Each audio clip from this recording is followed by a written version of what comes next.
Yo, what's up, world? It's Corey Easley, the guy that runs this podcast. This podcast is called Corey Has a Podcast. How you doing? It's a brand new week. I'm back.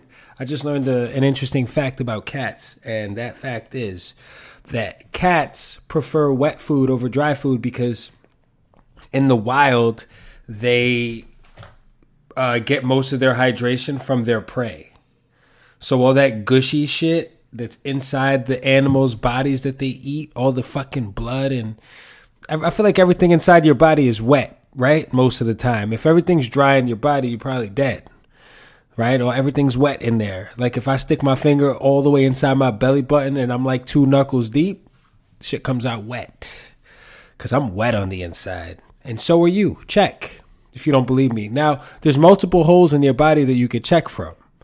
You got nostrils. You got eye holes, ear holes, mouth holes, butt holes, belly button holes, dick holes, vagina holes. Jesus Christ. Yeah, the vagina. What am I, 12? Yeah, so basically, cats like wet food because it reminds them of killing. Because they're just little killing machines. They got little daggers attached to their hands. They don't have thumbs, but they'll fuck you up. You know? They're so fucking gangster. I love cats. I love them. Because they just they choose you. You know what I mean? And don't get me wrong, I love dogs too. I'm an animal guy. I'm a raccoon guy. Yo, I saw a raccoon kill and eat an iguana on a video. Those motherfuckers are ruthless too.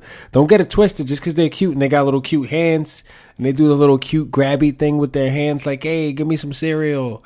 Because they like cereal, bro. I tell you what, if you want to get some raccoons, put some milk in a bowl, put some Honey Nut Cheerios in there, bro. And when you look out onto your fire escape in New York City or elsewhere, but mostly New York City, because that's where 90% of the world's raccoon population lives, you will find a whole herd of raccoons. You will find a flock. You will find a gander of raccoons. And you know what they say? What's good for the raccoon is good for the gander. You know? Raccoons really hit the mainstream hard, man. They starred in Marvel movies like Guardians of the Galaxy. The first original raccoon, famous raccoon, was Miko from the Pocahontas movie. He was her best friend. Her best friend was a raccoon. And in the midst of all this crazy shit that was going on with these fucking white people that came over and said, yo, all you Indian motherfuckers are savages, bro. And you know how I could tell you're a savage? Because I have a gun and you're going to try to fight me with some fucking wooden stick that you made out of a tree. You know what? I could hit you from far away. You can't hit me. Savage. You're not even wearing a shirt, bro. They had the audacity to come over and call them savages, but then this guy wanted to fuck Pocahontas. And the truth be told, realistically speaking, Pocahontas probably had hairy-ass legs, hairy armpits, but you know what? It was all right because she was so beautiful. She had long, pretty hair, and she really tried. You know what I mean? Like, she wasn't walking around wearing the same old rags that everybody else was wearing. She was dressed nice. She had a dress on. She was barefoot. Feet probably looked crazy, but you look past all that because she had a good singing voice, and she could sing with all the voices of the mountain, and she could paint with all the colors of the wind. I was waiting for you to say it with me, baby. Say it with me. So this guy wanted to fuck Pocahontas. His name was John Smith, which is honestly the most basic fucking name that anybody in the world could ever have. You know, when I was a kid, I was like, man, all you really have to do to have whatever you want is to just be white and have blonde hair and be a man. And then I grew up and I realized, yeah, it's still true. It's still fucking true. But yeah, Pocahontas was a great movie. I tell you what, though, you know, the raccoons really hit the mainstream hard. And one time I was walking through Central Park late at night, which you probably shouldn't do. I wouldn't recommend doing it. It's not necessarily safe. You know, the world's a real crazy place nowadays. I got out of the fucking train at Union Square, 14th Street. And somebody just threw a glass bottle and the glass bottle exploded all over the place on the train platform. There were children around. There were other people. Nobody got hurt. A piece of glass hit me right in the fucking shoulder, and I thought, wow, that was a close call. And truth be told, I know myself. If that fucking piece of glass would have hit me, I would have ran through people to get the motherfucker who threw that piece of glass. Not saying I'm tough, none of that shit, but the rage that would have come over me, I would have fucking probably been in handcuffs for catching a fucking homicide case. Because why would you do something like that? I mean, just like the anger on so many levels. I looked, and it's just how I could tell that I'm not. It's not even like some pride shit, right? Like I got really upset because there was a mom with 2 children in front of me, and I thought immediately the piece of glass hit me in the shoulder, and I was like, yo, if this shit would have hit these fucking kids, I would have been so upset. I would have been so fucking mad, but it didn't, you know. People are insane. People are out of their fucking minds. Nobody has any money. And we've made money so important that like you need to have it, which is crazy because no matter how you look at it, money gives you mobility to do stuff, to feel secure, to feel like you don't have to worry about shit that people that don't have money have to worry about. And some people, it makes them cocky, makes them into assholes. It makes them feel like they're better than you because they have it, you know? And those are the kind of people that I really feel like, yo, if some shit like The Purge happened where motherfuckers were just running around, those people will turn into food. Those people are just become prey. They're just victims because you're running up in their fucking homes. And you're taking everything they got. Because there's people out here that don't have what they have and they're not happy about it. Hopefully it never comes to that. Because again, what about the children and what about the raccoons, right? You know, we're running in people's homes. We're no better than the fucking white guys from the Pocahontas movie that came over and started calling everybody savages, you know? Or we're no better than the savages themselves, or at least the perception. Can you believe they were just perceived as savages because they weren't rocking the same garb.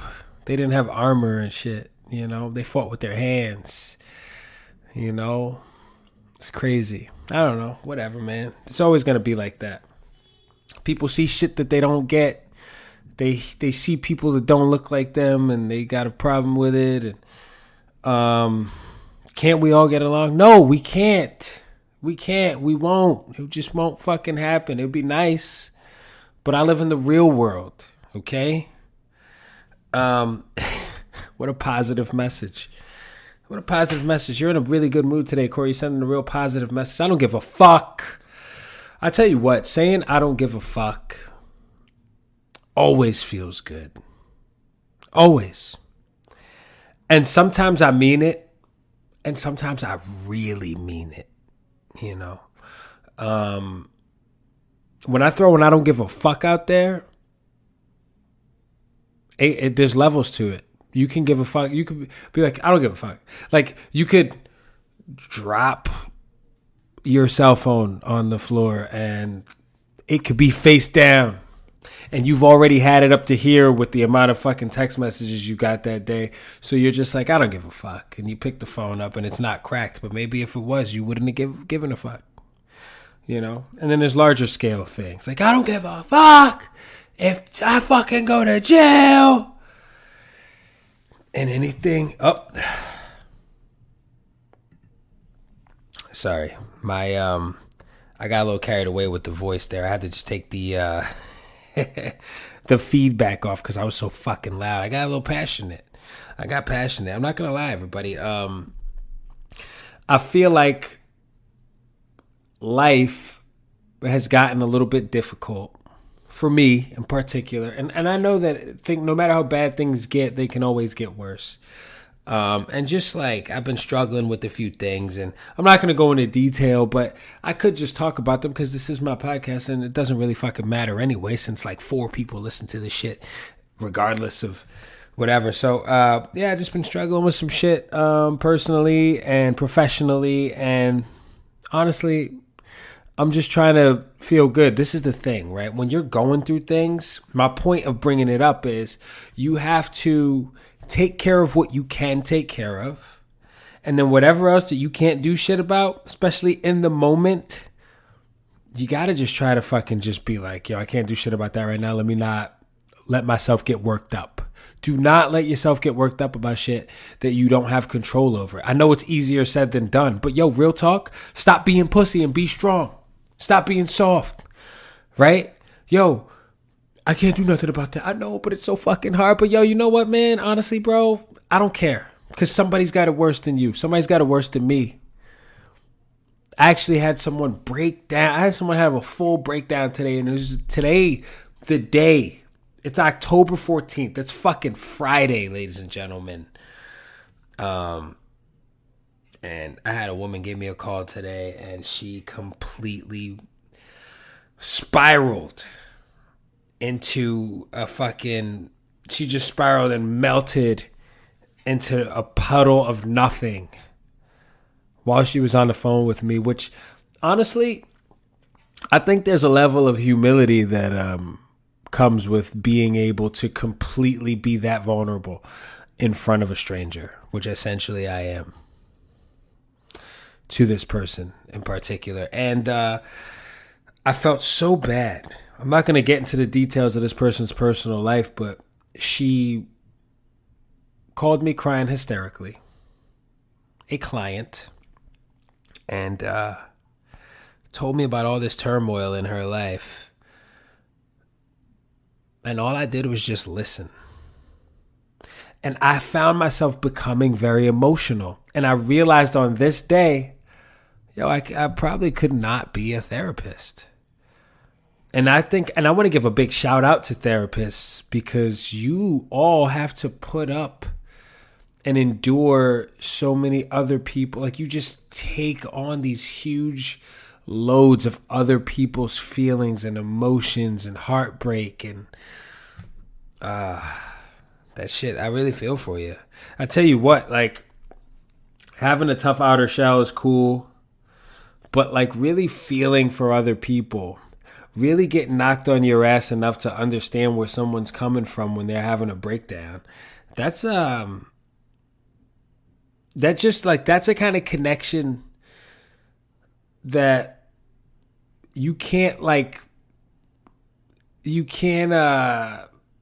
am I looking for, right? Sometimes I rush these things, right? And I'm rushing talking through. You can't fake that. You can't there's another word I'm looking for, but I just can't find it at the moment. But you just can't fake that kind of connection with another person, right? Like when you feel for them, what they're going through, and it's easy to just walk away and write somebody off, but you know, the stronger thing to do is to be compassionate and be there for someone. Even if you don't have it, still have it for them. Why not? If you don't have it, that's my new shit, by the way. I'm on this new shit. I was talking to my boy Frank, my best friend in the whole fucking world. He's never going to listen to this. But shout out to him, because I love that fucking dude. And he said to me, or rather I said to him, I said, yo, things are not going necessarily the way I want them to go in all areas of my life, but I have a good life. And there's things that I want, and I'm going to work for those things and to put myself in a better position. But in the meantime, while I don't have what I want and I'm not where I want to be, I want to make it a point to be a fucking positive light in everyone's life that I happen to be around, or that I can. If I can affect people in a positive way, I will. You know? And even right now in my head, I'm over here like, you sound mad fucking corny, right? Like that, like, oh, like you're just trying to sound like you're just some good. And it's like, yo, why am I programmed to think it's corny to actually care for other motherfuckers, to care about people? Why is that corny, right? Why can't I just genuinely care for people? Why can't I have people's backs?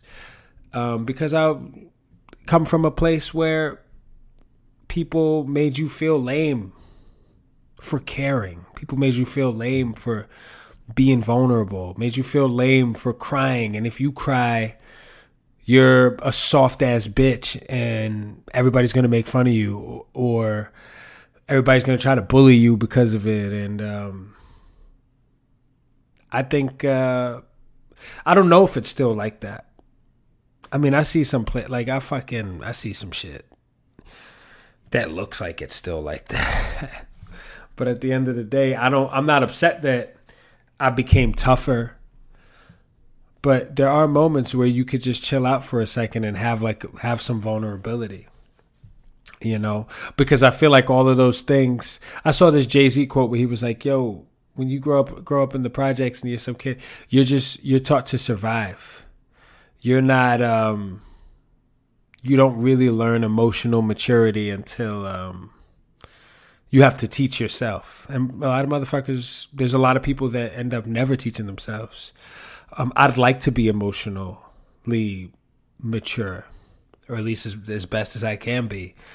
I'd like to not have fear of intimacy and, you know, be on guard because I don't want to fucking look like a sucker or a fool or like I'm soft, right? Like, I want to be able to, like, know when is appropriate and when it's not appropriate to let my guard down, right? These are things you work on. You go to therapy for this shit, right? And then you call your therapist and you have a full-blown fucking meltdown because you can do that with them, right? Or you can just call a person that you barely fucking know and lose your shit while you're talking to them. And you know what? It's all the same, right? Because speaking about how you feel and venting and getting together with your friends and commiserating, you know, it's cathartic and it's necessary, right? Now, there's complaining parties and there's this and that, and some people will be like, "Oh, you know, you guys are all complaining," and it's like, yo, fuck you and fuck that, because the truth of the matter is, you know what's nice to be able to vent, because holding stuff inside, you get cancer and all types of shit. You know, you get fucking acid indigestion, moderate to severe plaque psoriasis, fucking all the other shit. The fucking hole in your neck from smoking. You get all of that shit from not letting your, just sometimes people just need to be heard. Sometimes you might not even really want to act on your anger. Sometimes you want to just yell at the fucking top of your lungs. And sometimes that looks different.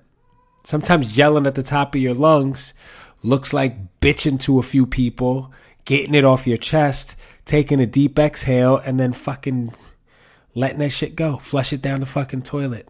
Flush it down the toilet. You can flush almost anything down the toilet. All right? Trust me. Okay? I've been doing this. I've been thinking about doing a series of videos where I attempt to flush things down the toilet. But I don't want to do it in my toilet because the plumbing is questionable in this building. But you ever go to those bathrooms, like at the gym, and it's one of those you flush it and it sucks everything down so fast and powerfully like a vacuum. Like you could put a Funko Pop action figure in that toilet and it's sucking it down. You know, like, what can I flush? You could flush anything down that toilet. They should have had that toilet in Goodfellas when she was trying to flush all that cocaine down the toilet and stop the toilet up, that weak ass toilet. That's a Goodfellas reference for anyone who hasn't seen that movie. R.I.P. to the late, great Ray Liotta, one of the best voices in the game, Tommy Vercetti. I remember when I found out he was Tommy Vercetti. I thought that was cool. I always thought he had one of the coolest fucking voices. I remember it's nothing like the first time you hear him in Goodfellas. Great narrator. Great dude. Good guy. One of ours. I think he's from New York, right? Anyway, that's what I meant when I said one of ours. I'm assuming that he's from New York because he's cool. Because I'm one of those assholes that just assumes that because you're from New York, you automatically have cooler points than other people. It doesn't matter where you go. You take it with you everywhere you go. For anybody out there who's going through something, talk to somebody, whether it's a therapist, whether it's your fucking significant other, whether it's your best friend, or your mom, or your father, or fucking talk to somebody. Because it just feels good to get shit off your chest. And once you get shit off your chest, you can breathe and you can move on. Or you can start to address the problem. One of my favorite things is just being able to identify why I'm upset. You know, and talking about that is really helpful. So, walking around bitching is not really that great of a quality. But don't let them act like you can't fucking get something off your chest, right? If you need to. Venting is something totally different. You know, because people that hold shit in, they end up having a fucking breakdown. Letting it all out at the same time is not great. You know, react to it in the moment the way you need to. Whatever needs attention, give it attention. Whatever it doesn't, don't give it attention. Keep moving forward, keep being you. There's this dog next door that just keeps barking. And I gotta be honest with you, I'm not really cool with it. But anyway, all right, everybody. It's a small dog, that's why. Big dogs don't bark like that. But these little small fucking dogs, I'm not a huge fan. I like big dogs. I want the fucking dog to be like the same size as me. So I have the option of riding the dog like a little horse. But that's a whole different conversation for another day. Listen, have a nice day. Take care of yourselves. Take care of the people you love. I'm getting the fuck out of here. Enjoy your week. Peace.